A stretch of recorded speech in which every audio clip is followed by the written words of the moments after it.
been an edgy show, but, for some reason, if you're fun, if you're edgy, if sometimes you go and talk about, some sexual stuff and have a lot of fun that way, people just assume, oh, those guys are stupid, they're not like as smart as the NPR people. But in reality, Jim, you're one of the smartest guys I've ever met in this industry. Oh, so. Thank you. We talk about everything on this show. It really is. Honestly, we'll talk about race for an hour, Arizona for a half hour, gun law. I mean, it covers every topic. It really is weird. I mean, and when we get dirty, we're filthy. Yeah. I mean, we really are because we're uncensored, but it's like we do kind of cover everything. Which is really, that's what kills me is that's kind of like what guys do. Guys have the capacity to be complete filth balls, but the capacity also to basically cure cancer because they're that smart. Yeah.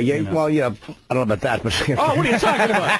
Jim, I think somewhere in a massage table, you're going to get the idea. That's going to happen. Yeah, all of a sudden a little light will go off, you know what I mean? The finger does the right thing, and all of a sudden you're like, aha, prostate cancer.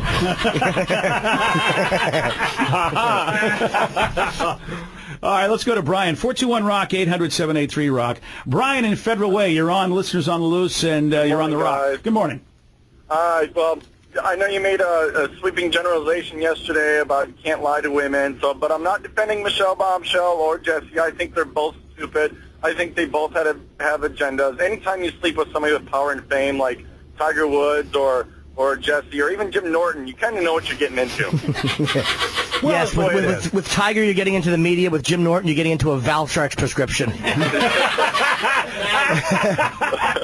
So there's really no surprises, I'm guessing. But anyway, you made the generalization that you can't really lie to women.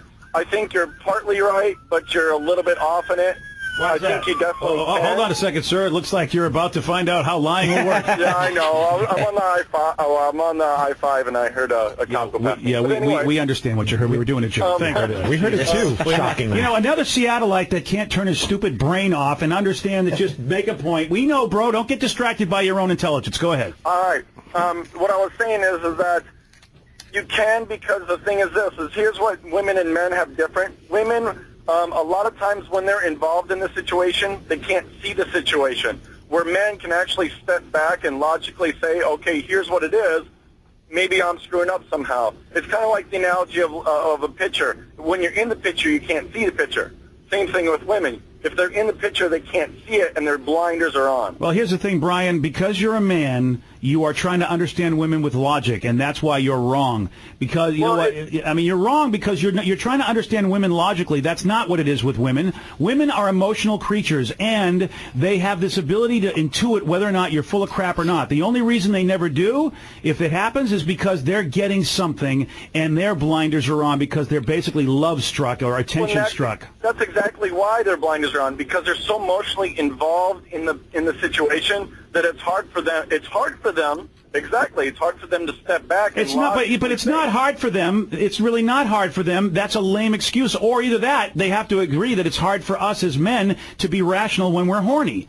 If they won't give us that, I'm sure as hell not going to give them it's hard for them when they're emotionally, because women are all about, you know what, please accept how tough it is for me to be a woman, but you have no problems being a man, which is BS. Right.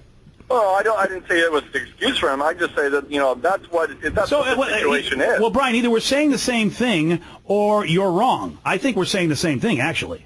Well, it's close. I mean, but you can lie to a woman. A guy. No, you can't lie. You cannot lie to a woman. You will never lie. You can. All right, listen. No, you will never. I'm done talking to you. You cannot lie to a woman who is centered, who is grounded, who is not wanting anything from you. You will never be able to fool her. If that woman's got her act together, and she loves herself and has high self-esteem and doesn't need anything from you, you will never be able to BS her. You'd be surprised what I've pulled off. I mean, literally, did you have sex with that girl? I'm like Michael lying to Kay at the end of The Godfather. No. But see, Jim... But she wanted to believe him in The Godfather. Exactly. See, the thing is that when a woman asks you a question that she already knows the answer to, what she's asking you is, please lie to me. She knows you have, or she wouldn't ask the question in the first place. That's true. See, and look, I was such a loser, Jim, that I hung out with women as friends. I became the girlfriend. I know how they are. They're so lame when they make us believe that they can be duped. A woman who's got her act together is an amazing creature that you can never fool. Us men can never fool a woman that's got her act together. We're just not good enough because they can sense crap, facial expressions, energy. They sense it all. But if she wants something from you, please lie to me so that I can then be a bad girl. That's true. Yeah, or if she just doesn't want to look at what you're doing and she wants to stay with you, she'll allow herself to be lied to. That's true. Yeah, it's just like the massage therapist. Like, you can't let her see the ugliness of what she's doing. She knows she's doing something ugly, so please delude me. She wants to be deluded, when in reality, she's an intelligent creature. She knows, you know what? I'm about to engage in prostitution with Jim Norton. She knows. Yeah, I mean, she knows. But you can't be honest about it. You can't just point down and go, well, you want your rent paid? Grab it. You know? But at the end of the day, why is she grabbing it? Because she wants her rent paid. Absolutely. It's not because she thinks it's sexy. It's because she needs the money. Yeah. Absolutely. So I'm just saying, guys, please do not let women make you think they're victims. Women are amazingly intelligent creatures that are covert operators that know what they're doing. Yeah. And when they don't know what they're doing, it's because they so much want something from you that they will abandon their own good sense. That's very correct. Which is exactly what men do when they're horny. Yep. They know. I mean, you think Tiger Woods and Jesse James didn't realize at some point, God, I wish I could win this. I'm throwing my life away. But right in that moment, they're going, but God, I really want to just be able to do what I want to do to this woman. Tiger had $1 billion in the bank, and he didn't want to wear condoms. How do you not love that? Yeah. How do you not love that? I love that. God, do I relate to that. A Perkins waitress. Oh, it's great. And let me ask I bet he asked her, how much you make an hour? She's like, $3.50. Oh! And you know, it's funny, Jim. Is there something about that where you're Tiger Woods, you are used to basically filet mignon, but you're going, I just want to dip into that fast food burger over and over again. Oh, my God. A little Perkins waitress. I want to eat out of the garbage. I mean, yeah, we don't have Perkins around here, but I've been to Perkins. You're right. It's high couture cuisine. Oh, I bet he made her keep the awful Perkins apron on. You know, he just wanted to know that he's just hitting a waitress, you know?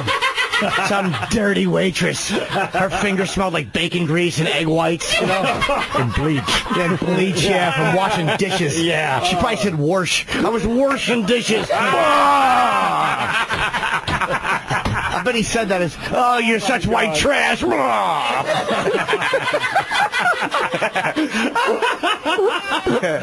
know, I'll tell you what, Jim, there's such truth to that, and yet they're going to call him a sex addict, which I don't. Do you believe in sex addiction? I do. I'll tell you why. Do? Yes, because to me, he was taking the risks he was taking were risks of an addict. I'm not saying that excuses it. He knows what he was doing. He's completely accountable for it. But he wasn't wearing a condom with $1 billion in the bank. That's like what makes a gambling addict an addict. He said, hey, I want to win a few bucks. But people say, hey, he's just a guy being a guy. If you go out and gamble once in a while, you're just gambling and win a few bucks. But when you're putting your kid's college fund at risk, you're a gambling addict. When you're putting your house at risk, you're an addict.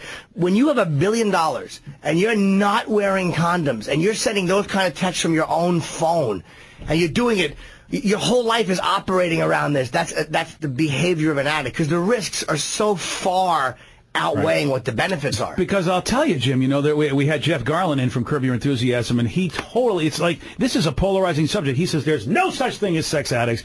So it goes, but at least you, I think more than Jeff, I don't know Jeff's private life, but you put your private life out there, you would know what a sexual addiction is, at least, because you're in that world. I like Jeff, he's a friend of mine too, and I would sit him down for 5 minutes and explain exactly what a sex addict, when I would drive around for 6 hours looking at prostitutes just to keep that buzz. It's like it's a buzz in your head. It's like background noise. Yeah. The amount of hours and money and energy I have spent on sex goes way beyond a guy being a guy. Way beyond. Hey, just being boys being boys. You know what I mean? It goes into unhealthy addiction. So it's like anything else. Food can be an addiction, but sex addiction is not an excuse.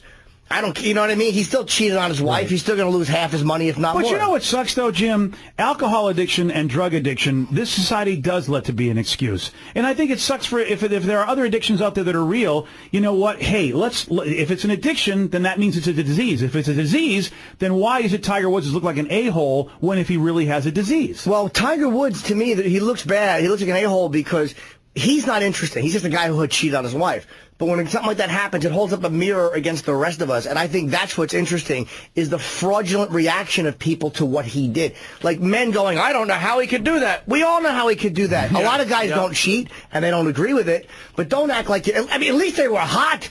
I mean, Steve Phillips from ESPN. All right, that's a, he threw away a broadcasting career on a girl who looks like Meatloaf in 1978. At least Tiger picked hot girls. Every guy knows why Tiger did what he did. That is so funny, but you're right.